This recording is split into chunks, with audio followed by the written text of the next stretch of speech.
Começa agora mais uma comissão de inquérito das manhãs 360. Hoje é nosso convidado o Pedro Henriques, antigo árbitro internacional e comentador da Rádio Observador. Olá Pedro, bom dia, bem-vindo. Bom dia.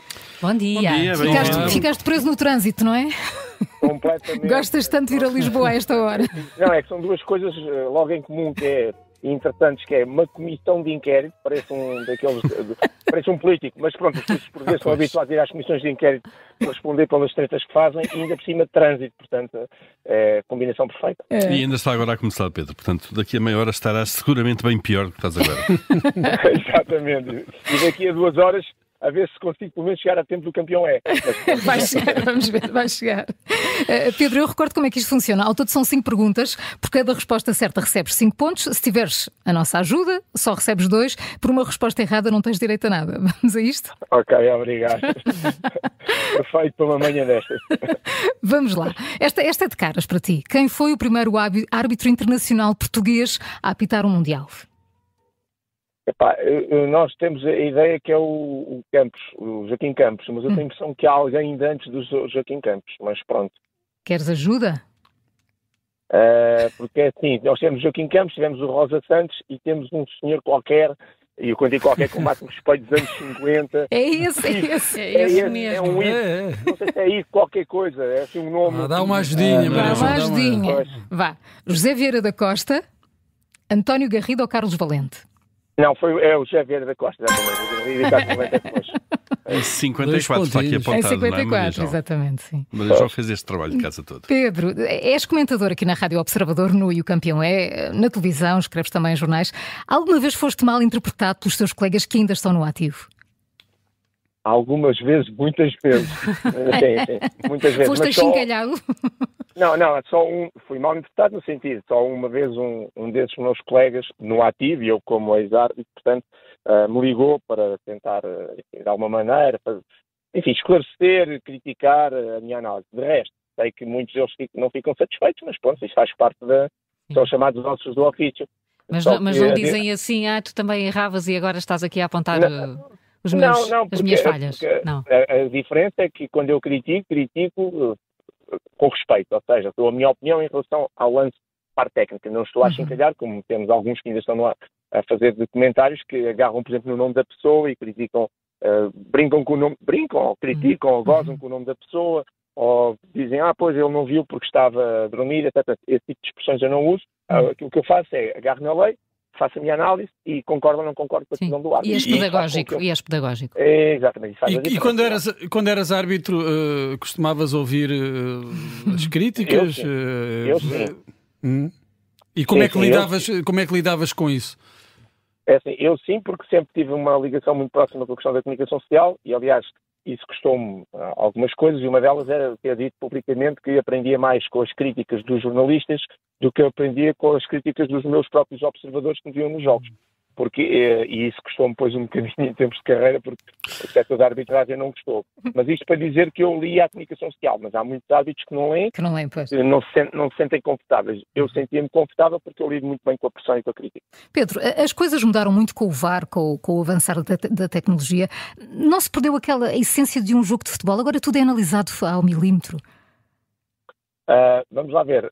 Sob o ponto de vista daquilo que é o futebol da minha terra, ali em Alcaínça, em que nós temos depois o Corato e depois a malta bebe umas bejecas, perto. Belos tempos, sim. Essa é o futebol, é a essência do futebol, com erros, com nomes, com tudo mais. Agora, quando pensamos em futebol profissional a mais alto nível, em que estão títulos em decisão, milhões, que todos nós ouvimos falar da transferência daquele jogador, e portanto há muita coisa em jogo, eu acho que a videoarbitragem, não sei se é só videoarbitragem, tudo o que é tecnologia veio para ajudar, e tudo o que seja para ajudar a tomar a decisão para ser mais certa ou mais próxima da verdade e reduzir o número de erros, portanto, eu acho que aí, por muito que as pessoas depois fiquem chateadas porque têm que demorar 2 vezes um golo... Sim, e aquelas paragens que são feitas, não é? Mas eu prefiro uma boa decisão do que, de repente, um campeonato, um jogo, um derby, um clássico, o que quer que seja decidido por um erro de um árbitro que não possa ser corrigido quando temos numa televisão a possibilidade de fazer essa correção. Mas corrijo-me se estiver enganado, em Portugal ainda não existe a linha de golo.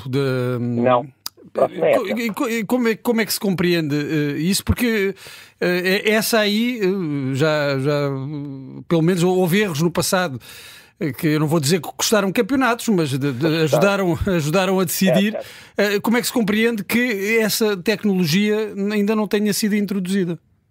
Portanto, a TLG, a tecnologia de linha de golo, é uma tecnologia muito cara. Não tenho aqui, por acaso, presente os números, mas sei que é uma tecnologia muito cara sob o ponto de vista da sua aplicabilidade. Hoje em dia já há umas tecnologias mais baratas, porque na altura, as primeiras que apareceram, aquela que nós tivemos, por exemplo, agora na Supertaça, tanto masculina como feminina, ainda é uma tecnologia baseada em 7 câmaras apontadas a uma baliza, mais 7 câmaras apontadas a outra baliza, e portanto todo o sistema é muito pesado. Agora já há umas coisas mais básicas, que são aquelas que a Champions League usa e que são levadas para o próprio estádio, que são colocadas até ao nível do chão e que são mais acessíveis.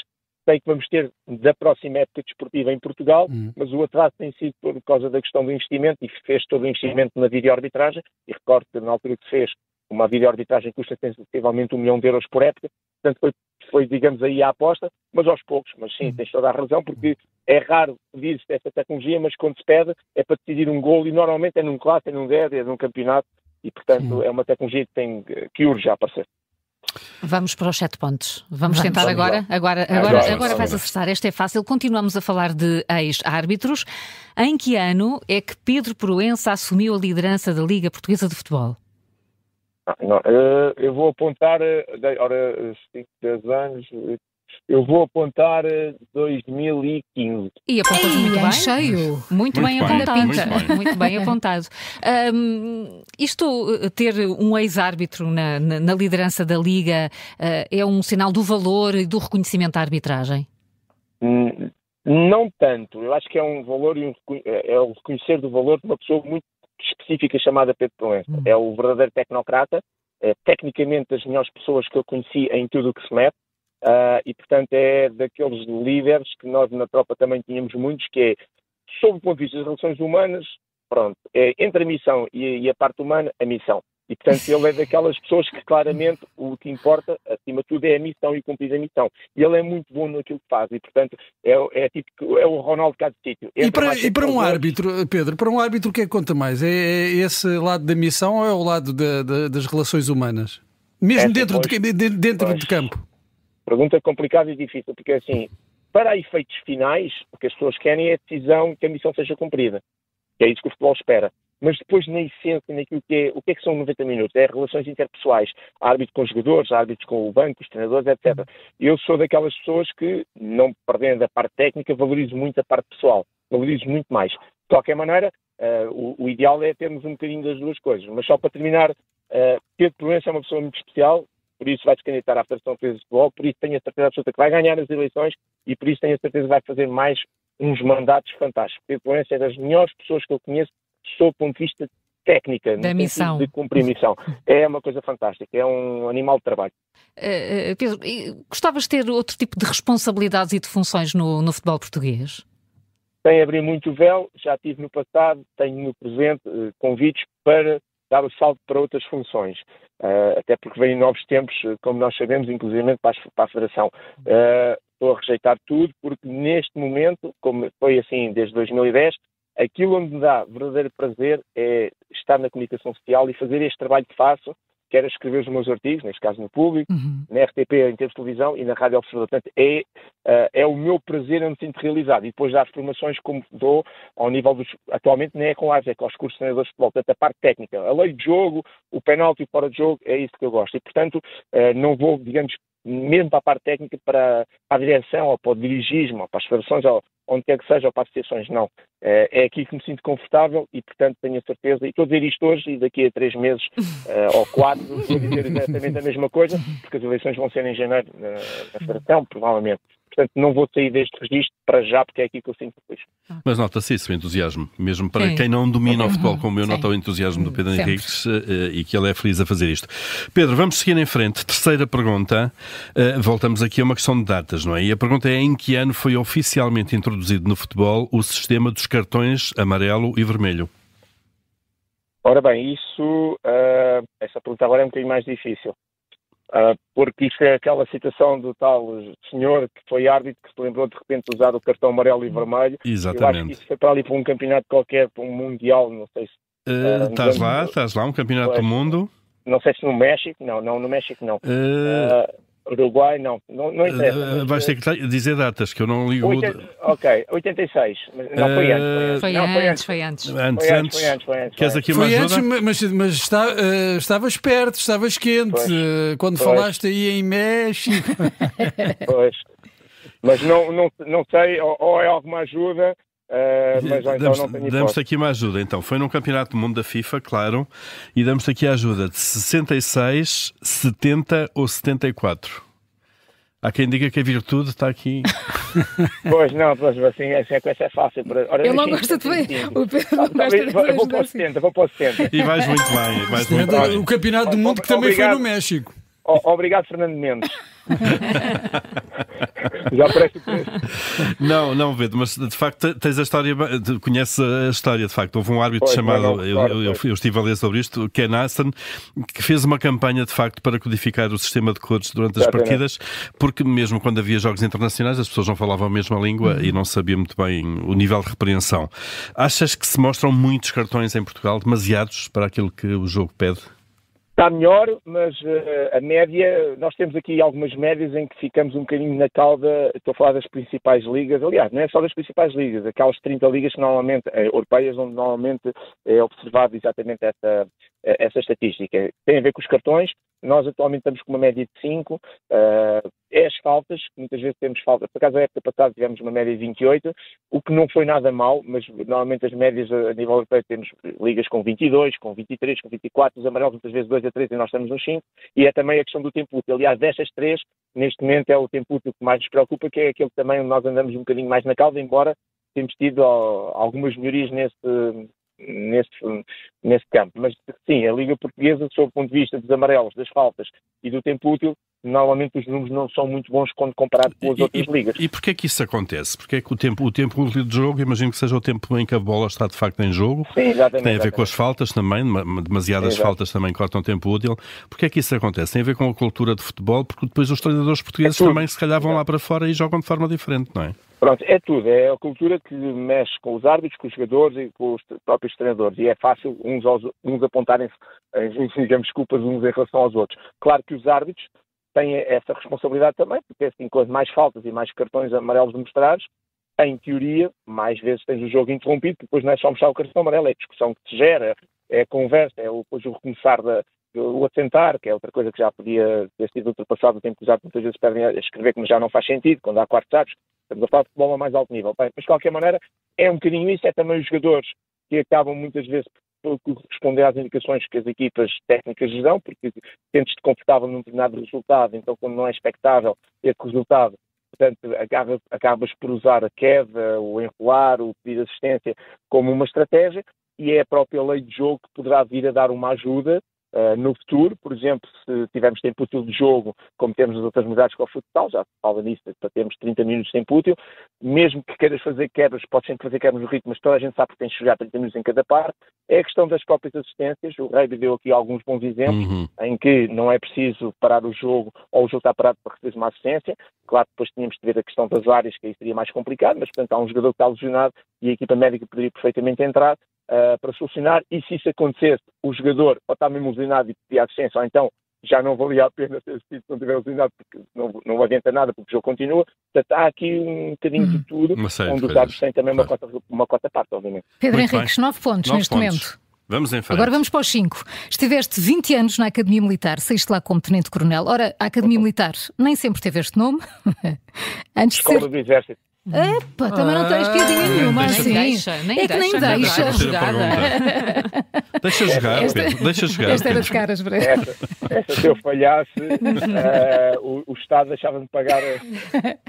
Pedro, és a favor do regresso do serviço militar obrigatório? Eu sou a favor de uma coisa diferente. Eu acho que o serviço militar obrigatório, no conceito e como era, não faz sentido. Até porque ter lá 2 anos e tal ou 3 é muito tempo.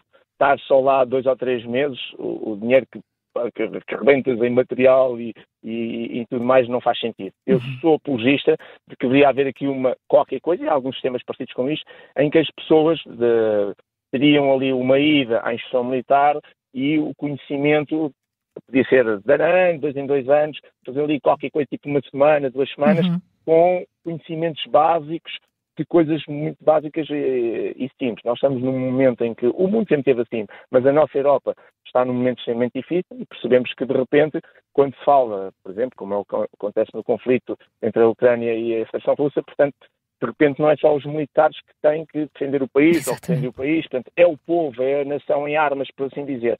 E não é só agarrar numa arma que estás a defender o país. E, portanto, há um conjunto de coisas, de conhecimentos que são relativamente importantes para tu poder estar mais preparado para este mundo extremamente difícil. E depois há um conjunto de valores que também adquires quando vais a uma instituição militar e que podem ser muito úteis também para o teu dia-a-dia na sociedade. E, portanto, esses valores fizeram muita diferença na tua vida? Para mim, sim, para mim, sim. Esta questão, eu também sou uma pessoa demasiado organizada e demasiado, às vezes até excessivamente, mas esta questão da organização, do cumprir com a palavra, o espírito de missão, portanto, lealdade, etc., são princípios, não quer dizer que não é só na instituição militar que tu adquires isso, obviamente.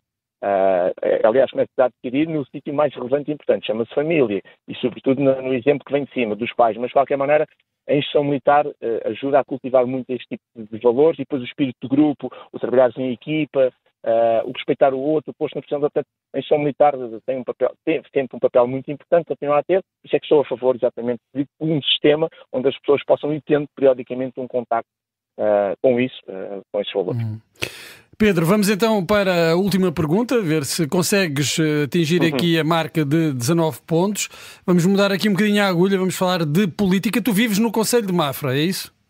Exatamente. Pronto, então tem que ver esta pergunta com o Conselho de Mafra, com o resultado nas eleições legislativas deste ano.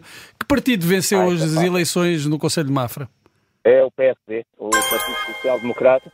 Porque o Presidente da Câmara Municipal, é bom relembrar que foi meu aluno também, portanto, foi como capitão ou major da instituição militar, foi adjunto na altura, Engenheiro-Ministro dos Santos, que foi daqueles presidentes que ainda, na altura, fez 20 e tal anos de mandatos, que era possível, agora já não é possível, e agora o meu amigo Silva está lá como Presidente da Câmara. Aliás, neste momento já não é ele, porque ele foi para, não sei se era o deputado, ele saiu neste momento da Câmara, a meio do mandato, porque fez aqui uma alteração, mas de qualquer maneira foi o Partido Social Democrata que ganhou, e aliás, não sei se nos últimos 30 anos ou mais não tem sido sempre o PSD. Então, era uma pergunta fácil. Com essas ligações e com essa proximidade a algumas figuras da política, alguma vez foste sondado por um partido político para te aventurares nesse mundo, ou é um mundo que rejeitas? Não, não rejeito. Aliás, todos nós somos um bocadinho políticos, quanto mais não seja, quando vamos votar, e temos que estar por dentro daquilo que se passa em termos de sociedade. Já fui sondado, sim, e já fui sondado pelo Chega, portanto, para poder fazer parte de algo relativamente, talvez pelas minhas posições um bocadinho, às vezes, quando digo radicais em relação a alguns assuntos e fraturantes em relação à sociedade, eu tenho alguma dificuldade em conviver com o politicamente correto, tenho alguma dificuldade em conviver com aquilo que é a ditadura das minorias, no bom sentido da palavra, mas respeitando todas as pessoas. Mas, obviamente, não iria para o mundo da política. Porquê? Porque eu acho que para a gente também fazer coisas tem que fazê-las bem feitas. E eu, neste momento, a acabar o meu doutoramento, preocupado e focado em tratar da minha mãe todos os dias, que sou o cuidador dela, com a minha filhota, depois com este mundo em que estou ligado de dar formações, depois da comunicação social, dos vários sítios de trabalho, teria que dedicar de alguma coisa. Portanto, para ir ganhar mais dinheiro numa subvenção qualquer, não quero. Obrigado. Mas noutras circunstâncias, imaginas-te a ter um papel, a fazer alguma coisa, a pensar no que podes tirar da política, mas no que podes também dar à comunidade. Claro. Não, aí podia ser qualquer coisa, quando eu penso em IPDJs e coisas assim de género, obviamente que aí era uma área que também tem que ter políticos, obviamente, naquilo que é a organização até do desporto a nível nacional, sob vários pontos de vista. E uma das sítios onde eu gostava muito de fazer alterações, e eu podia, por exemplo, a questão do desporto escolar. Se quiserem ter campeões olímpicos e mais em quantidade, não é desporto escolar. Pensem só no desporto escolar. E como eu vivi isso muito perto, porque representante dos pais durante os 12 anos que a minha filhota fez do ensino normal, e como ela era e é atleta, e como ela teve sempre a fazer opções entre vou ao teste de matemática ou vou correr o corta-mato, vou nadar na piscina, pronto, e como ela sempre, infelizmente, esteve sempre com esse tipo de opções, eu senti muito na pele aquilo que é a não existência do desporto escolar, a cultura... E todos os obstáculos que existem para a prática desportiva nas escolas. Claro, exatamente, tal e qual. E sobretudo a questão de sermos proativos em relação a questões relacionadas também com a saúde. Nós não temos Ministério da Saúde, nós temos Ministério da Doença. Somos bons a reagir, temos excelentes profissionais a reagir a tratar das doenças. O Ministério da Saúde significava proatividade. E aí, Zé... Acho que perdemos. Sim. Não, está aqui. Acabaste de uma Terminei. Pedro Henriques, 19 pontos. Fantástico. Nada mal. Pronto, assim, há clubes que gostavam de ter esses pontos. Podes transferir para a conta de alguns clubes. E sem nenhum cartão pelo meio, o que é ótimo, não é? Pedro Henriques, o nosso convidado de hoje da Comissão de Inquérito. Muito obrigada por teres aceitado o nosso convite. Abraço, boa sorte, obrigado. boa viagem para o trânsito, paciência. Mas pronto. Obrigado, Pedro, um abraço. Mas olha, avancei 300 metros. Maravilha. Amanhã há novo episódio com o deputado socialista Eurico Brilhante Dias.